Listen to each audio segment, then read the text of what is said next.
देवभूमि उत्तराखंड के मेरे सभी मित्रों को सादर नमस्कार।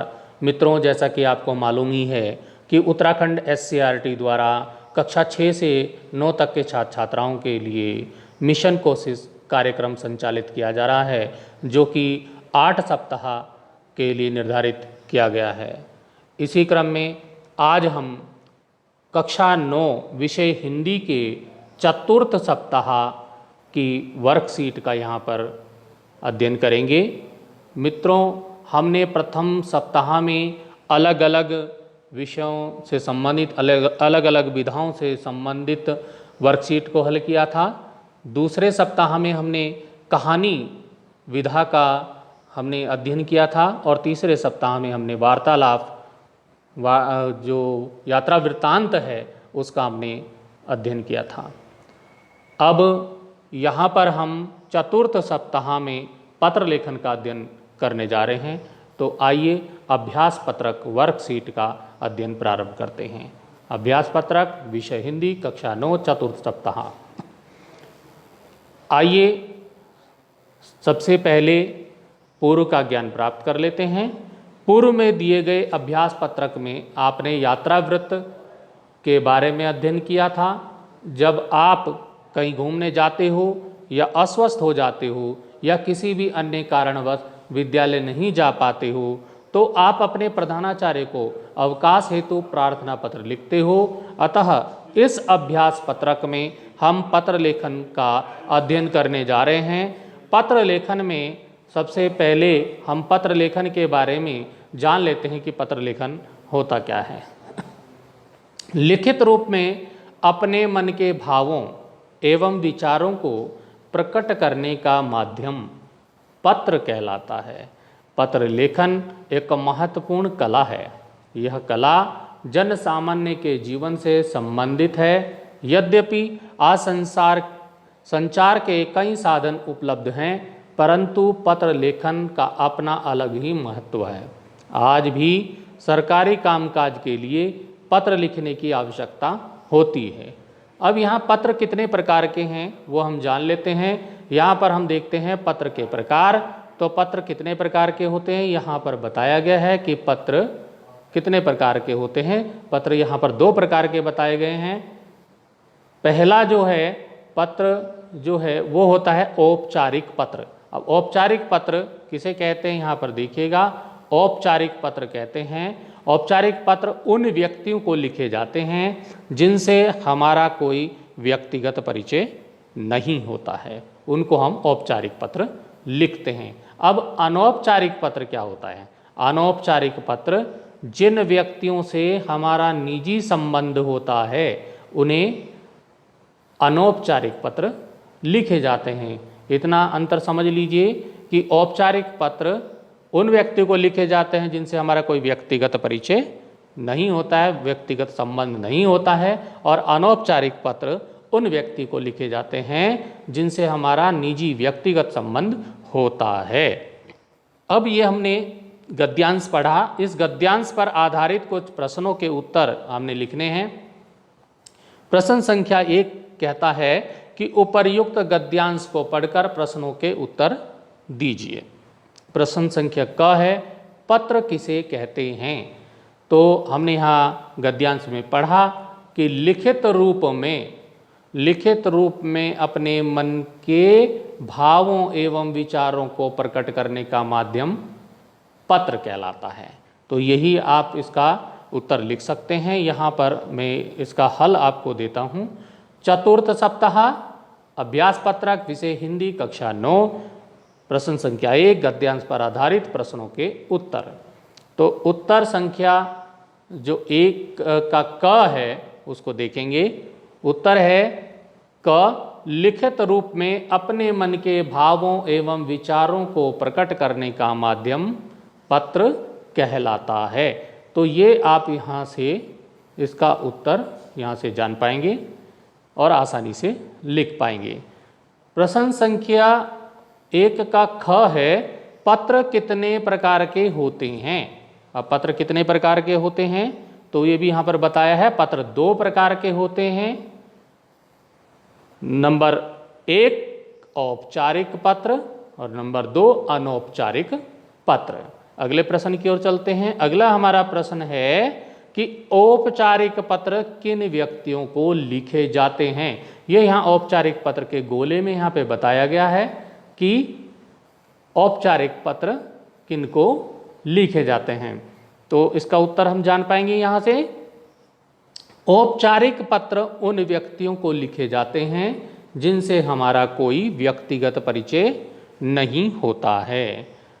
अब हम बात करेंगे प्रश्न संख्या 1 के घ नंबर 4 का। अनौपचारिक पत्र किन व्यक्तियों को लिखे जाते हैं। अभी औपचारिक पत्र पूछा था, अब है अनौपचारिक पत्र किन व्यक्तियों को लिखे जाते हैं। तो अनौपचारिक पत्र उन व्यक्तियों को लिखे जाते हैं जिन व्यक्तियों से हमारा निजी अर्थात व्यक्तिगत संबंध होता है। औपचारिक उनको लिखे जाते हैं जिनसे व्यक्तिगत परिचय संबंध नहीं होता, और अनौपचारिक पत्र उनको लिखे जाते हैं जिन व्यक्तियों से हमारा निजी व्यक्तिगत संबंध होता है।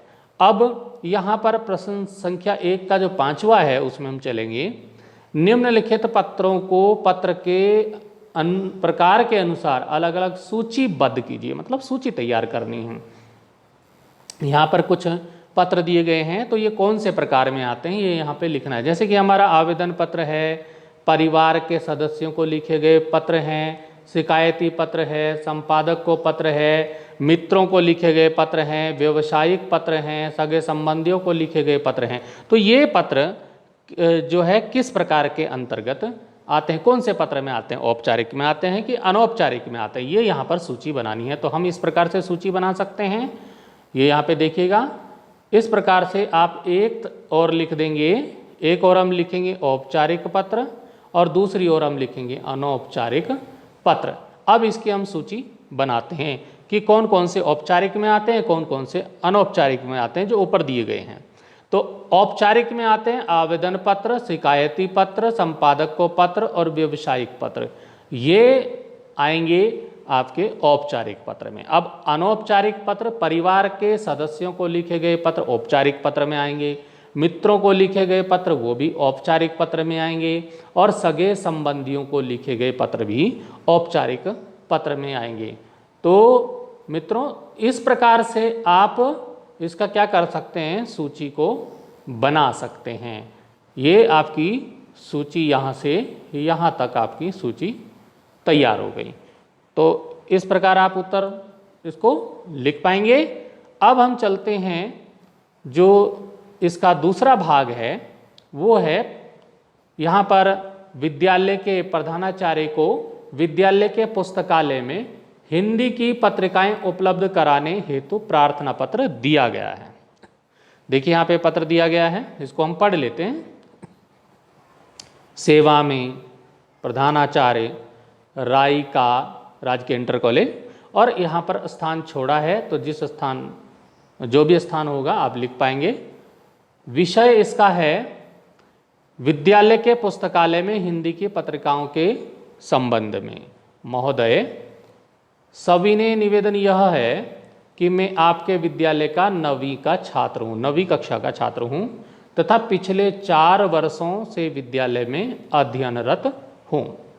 इस प्रार्थना पत्र के माध्यम से मैं आपका ध्यान विद्यालय के पुस्तकालय में हिंदी पत्रिकाओं की कमी की ओर आकर्षित करना चाहता हूँ। हमारे विद्यालय के पुस्तकालय में अनेक विषयों से संबंधित अनेक पत्रिकाएं आती हैं, परंतु उनमें हिंदी की पत्रिकाएं बहुत कम होती हैं। अतः आपसे अनुरोध है कि मेरे इस आवेदन को अन्यथा न लेकर इस समस्या पर गंभीरता से विचार करते हुए विद्यालय के पुस्तकालय में हिंदी की पत्रिकाएं बढ़ाने के संबंध में समुचित कार्यवाही कीजिएगा। धन्यवाद। धन्यवाद के साथ आपका आज्ञाकारी शिष्य कक्षा 9, यहाँ पे आपका नाम लिख सकते हैं, कक्षा यहाँ पे आई गई। अब ये हमने पत्र पढ़ा, अब आगे प्रश्न आता है प्रश्न संख्या 2। प्रश्न संख्या 2 कहता है कि उपरोक्त पत्र के अनुसार, जो हमने पत्र पढ़ा इस पत्र के अनुसार आप भी अपने विद्यालय के प्रधानाचार्य को विद्यालय के पुस्तकालय में किसी अन्य विषय की पत्रिकाएं उपलब्ध कराने हेतु पत्र लिखिए। तो अभी हमने जो पत्र पढ़ा वो हिंदी विषय की पत्रिकाएं उपलब्ध कराने के लिए था। तो यहाँ पर जो पत्र प्रश्न संख्या 2 में दिया गया है कि इस पत्र को आपको पढ़ना है और इसी के अनुसार जैसे वो पत्र दिया गया है उस पत्र के अनुसार आप भी अपने विद्यालय के प्रधानाचार्य को पुस्तकालय में किसी अन्य विषय की, हिंदी विषय की नहीं, अन्य विषय की पत्रिकाएं उपलब्ध कराने हेतु प्रार्थना पत्र लिखिए। तो हम ये पत्र इस प्रकार से लिख सकते हैं। मैं यहाँ पे एक उदाहरण आपको दे रहा हूँ प्रश्न संख्या 2 के उत्तर के लिए। आप लिखेंगे सेवा में प्रधानाचार्य राऊ मावी, किसी का स्कूल हाई स्कूल है तो राजकीय उच्चतर माध्यमिक विद्यालय वो लिखेंगे, और जिनका इंटर कॉलेज है तो वो लिखेंगे राई का मतलब राजकीय इंटर कॉलेज, और उस स्थान का नाम यहाँ पर आप जगह का नाम लिख देंगे कि आपका जो वो कॉलेज है वो कहाँ पर है, उस स्थान का नाम यहाँ पर लिख देंगे, और अपने ब्लॉक का नाम यहाँ पर लिख देंगे, कौन से ब्लॉक में है, कौन से विकास खंड में है, और आपने जनपद का नाम यहाँ पे लिख देंगे। मैंने यहाँ पे देहरादून लिखा है तो आप अपने जनपद का नाम यहाँ पर लिख सकते हैं। आगे चलेंगे तो आप यहाँ पर विषय लिखेंगे, विषय विद्यालय के पुस्तकालय में। अब वहाँ पर हिंदी विषय लिखा था, मैंने यहाँ लिख दिया है विज्ञान विषय, विज्ञान की पत्रिकाओं के संबंध में। अब विषय हो गया विद्यालय के पुस्तकालय में विज्ञान की पत्रिकाओं के संबंध में। आगे चलते हैं। महोदय, सविनय निवेदन यह है कि मैं आपके विद्यालय की 9वीं कक्षा का छात्र हूँ और पिछले 4 वर्षों से इस विद्यालय में अध्ययनरत हूँ। इस प्रार्थना पत्र के माध्यम से मैं आपका ध्यान विद्यालय के पुस्तकालय में विज्ञान की पत्रिकाओं की कमी की ओर आकर्षित करना चाहता हूँ। हमारे विद्यालय के पुस्तकालय में विज्ञान पत्रिकाओं का अभाव है। हमारे विद्यालय में अलग अलग विषय की अनेक पत्रिकाएं आती हैं, परंतु यहाँ पे परंतु आप लिखेंगे, ये र इसमें नहीं है तो आप इसमें र लिख देंगे, परंतु कर देंगे, विज्ञान विषय की बहुत पत्रिकाएं आती हैं। अतः आपसे अनुरोध है कि आप विद्यालय के पुस्तकालय में विज्ञान की पत्रिकाएं उपलब्ध कराने की समुचित व्यवस्था कराने के लिए आवश्यक कार्यवाही करने की कृपा कीजिएगा। आशा है कि आप हमारी प्रार्थना पर शीघ्र गंभीरता से विचार करेंगे। धन्यवाद, धन्यवाद के सहित। अब यहाँ पर आप लिखेंगे आपका आज्ञाकारी शिष्य, अपना नाम, यहाँ पर नाम के आगे आप अपना नाम लिख देंगे, और कक्षा यहाँ पर आई गई है। आप अनुक्रमांक भी लिखना चाहें तो वो भी लिख सकते हैं। तो इस प्रकार से जैसे हमने हिंदी विषय की पत्रिकाओं का पत्र पढ़ा था, उसी प्रकार से आप यहाँ विज्ञान विषय की पत्रिकाओं हेतु प्रार्थना पत्र लिख सकते हैं। अब हम चलते हैं प्रश्न संख्या 3 की ओर। प्रश्न संख्या 3 क्या कहता है मित्रों? प्रश्न संख्या 3 कह रहा है कि रिक्त स्थानों में उपयुक्त शब्दों को भरकर अनौपचारिक पत्र को पूर्ण कीजिए। कुछ रिक्त स्थान हैं, उनमें हमको क्या करना है, खाली स्थानों को भरना है और खाली स्थानों को भर के पत्र को पूर्ण करना है। ये हमारा पत्र है, ऐतिहासिक भ्रमण पर जाने की अनुमति मांगते हुए अपने पिताजी को पत्र लिखना है। अब हम यहाँ पर इसका उत्तर लिख सकते हैं। उत्तर हम किस प्रकार से लिखेंगे ये देखिएगा। यहाँ पर मैंने उदाहरण आपको दिया है, आप अपने हिसाब से भी लिख सकते हैं। प्रश्न संख्या 3, रिक्त स्थानों में उपयुक्त शब्दों को भरकर अनौपचारिक पत्र की पूर्ति। ऐतिहासिक भ्रमण पर जाने की अनुमति मांगते हुए अपने पिताजी को पत्र। यहाँ पर हम उत्तर लिखेंगे। तो यहाँ पर आप लिख सकते हैं जहाँ जिस छात्रावास में आप रह रहे हैं उस जगह का नाम लिख सकते हैं। हमने यहाँ पे भर दिया जवाहर नवोदय विद्यालय और ये छात्रावास देहरादून उत्तराखंड। आप जिस भी जनपद में हैं वहाँ का आप छात्रावास का जगह का, दूसरी जगह का, जिले का नाम आप बदल सकते हैं।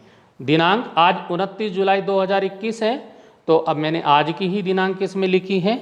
आगे चलेंगे।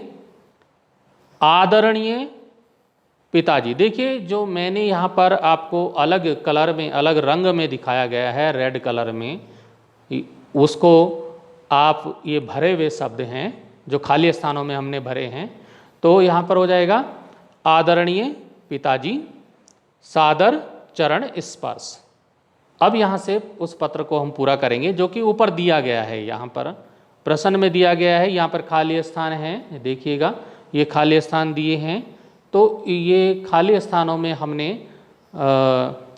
लाल रंग से कुछ शब्दों को भरा है, आप उनको देखिएगा और पत्र की पूर्ति कीजिएगा। तो हम यहाँ पर थे, आदरणीय पिताजी, सादर चरण स्पर्श, मैं यहाँ कुशलतापूर्वक हूँ, आशा करती हूँ। तो इसमें देखिएगा कि जो बालक हैं वो आशा करता हूँ लिखेंगे।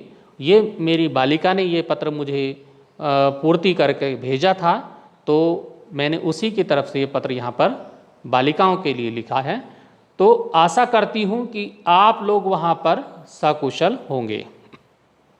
पिताजी, हमारे विद्यालय की ओर से सभी छात्रों को ऐतिहासिक भ्रमण के लिए उदयपुर ले जाया जा रहा है। हम उदयपुर का किला, झीलें और अन्य पर्यटन स्थल वहाँ देखेंगे। वहाँ से लौटकर हमें यात्रा का वर्णन भी लिखना है। कृपया मुझे इस भ्रमण पर जाने की अनुमति प्रदान करें। इस भ्रमण में जाने के लिए मुझे 5,000 रुपये की आवश्यकता है। तो आप यहाँ कुछ भी लिख सकते हैं, जरूरी नहीं है 5,000 लिखें, आप 2,000, 1,500 कुछ भी लिख सकते हैं, जिन्हें आप भेजने की कृपा कीजिए। माताजी को मेरा सादर चरण स्पर्श, छोटी बहन समृद्धि को मधुर स्नेह। आपकी प्रिय पुत्री। यहाँ पर आप अपना नाम लिखेंगे। यहाँ पर ये मेरी बालिका ने लिखा है नाम, तो आप अपना नाम यहाँ पर लिख देंगे। अब इस प्रकार से ये रिक्त स्थानों के द्वारा हम पत्रों की पूर्ति कर पाएंगे। प्रश्न संख्या 4 की ओर चलेंगे। प्रश्न संख्या 4 कहता है, अपने बड़े भाई को बोर्ड परीक्षा में अच्छे अंक लाने के लिए शुभकामना पत्र लिखिए। अपने बड़े भाई को, आपका बड़ा भाई बोर्ड परीक्षा में अच्छे अंक लाया, उसके लिए आपको क्या लिखना है, उसको शुभकामना पत्र लिखना है। हम यहाँ पे इस पत्र को इस प्रकार लिख सकते हैं। पत्र है प्रश्न संख्या 4 का, हम यहाँ पर उत्तर लिख रहे हैं। प्रश्न संख्या 4 का उत्तर, बड़े भाई के बोर्ड परीक्षा में अच्छे अंक लाने पर शुभकामना पत्र। तो यहाँ पर हम अपना पता लिख देंगे, बाईं तरफ अपना पता लिखेंगे। तो यहाँ पर कुछ भी पता लिखेंगे। ये पता मैंने लिख दिया विकासनगर का, और ये मेरा भी पता नहीं है, तो ये आप कुछ भी पता यहाँ पर लिख सकते हैं। पहाड़ी गली, विकासनगर, देहरादून, उत्तराखंड। आप कुछ भी स्थान यहाँ पे लिख सकते हैं। दिनांक 31 जुलाई 2021। सुना है कि बोर्ड परीक्षा का रिजल्ट 31 जुलाई 2021 को घोषित होगा, तो इसलिए मैंने यहाँ पर दिनांक 31 जुलाई 2021 लिखा है। बड़े भाई को लिखना है, तो आदरणीय अग्रज भ्राता जी, सादर प्रणाम। भाई जी, ईश्वर की कृपा से हम सब यहाँ कुशलतापूर्वक हैं और आशा करता हूँ कि आप भी वहाँ सकुशल होंगे। भाई जी, सबसे पहले तो मैं आपको बोर्ड परीक्षा में शानदार सफलता के लिए बधाई देना चाहता हूँ। यह सुनकर हम सबको बहुत प्रसन्नता हुई कि आपने अपनी कक्षा में सबसे अधिक अंक प्राप्त किए और कक्षा में प्रथम आए हो। आपने माता पिताजी और गुरुजनों का मान बढ़ाया। शानदार सफलता प्राप्त करने पर आपको हम सब की ओर से हार्दिक शुभकामनाएं। मुझे इस बात की खुशी है कि आपकी मेहनत सफल हुई। आपने मन लगाकर साल भर पढ़ाई की, इसीलिए आपको यह इनाम मिला, पुरस्कार मिला। आशा है आगे भी आप इसी प्रकार सफलता प्राप्त करोगे। हम सबकी हार्दिक शुभकामनाएं आपके 7 हैं। आपका अनुज भाई मतलब छोटा भाई अनिल, तो आप इसमें कुछ भी लिख सकते हैं, अनिल लिखिए, सुनील लिखिए, अनुज लिखिए, जो भी आपका भाई हो आप उसका नाम कुछ भी यहाँ पर लिख सकते हैं कि जरूरी नहीं इसमें अनिल ही लिखा जाए। तो इस प्रकार से आप बड़े भाई के बोर्ड परीक्षा में अच्छे अंक आने पर आप शुभकामना पत्र लिख सकते हैं। और इसी प्रकार से यदि आपका बड़ा भाई परीक्षा देने जा रहा है, उसका रिजल्ट नहीं आया, अभी वो परीक्षा देने जा रहा है, तो भी आप उसको शुभकामना पत्र लिख सकते हैं, वो भी आप इसी प्रकार से लिख लीजिएगा। यहाँ पर उसी प्रकार से आप पता लिखिएगा, उसी प्रकार यहाँ पर आदरणीय अग्रज भ्राता हो जाएगा, सादर प्रणाम हो जाएगा, और आप उसको परीक्षा में सफलता के लिए पूर्व में ही शुभकामनाएं लिख सकते हैं। तो इसको आप बदल लीजिएगा। आपको परीक्षा में जाने के लिए भाई को सफलता के लिए पहले से ही शुभकामनाएं देनी है, तो उसको भी यहाँ से आप इसकी थोड़ा सा चेंज करके, परिवर्तन करके उसको भी लिख सकते हैं। ये हमने लिखा कि बधाई पत्र है, जो कि परीक्षा में पास होने के बाद आप उनको शुभकामनाएं दे रहे हैं, तो उसका पत्र है। तो आप इसको, आशा करता हूँ आप इस वर्कशीट को, जो चतुर्थ सप्ताह कक्षा 9 हिंदी की वर्कशीट है, इसको अच्छी प्रकार से समझ गए होंगे। तो मित्रों, मेरी आपसे प्रार्थना है कि आप इस वर्कशीट को अच्छी प्रकार से समझने के लिए वीडियो को पूरा अवश्य देखें, और साथ ही वीडियो को लाइक भी करें, अच्छे अच्छे कमेंट करें, और हमारे चैनल को सब्सक्राइब करना मत भूलें। धन्यवाद। संजीव कुमार कोहली।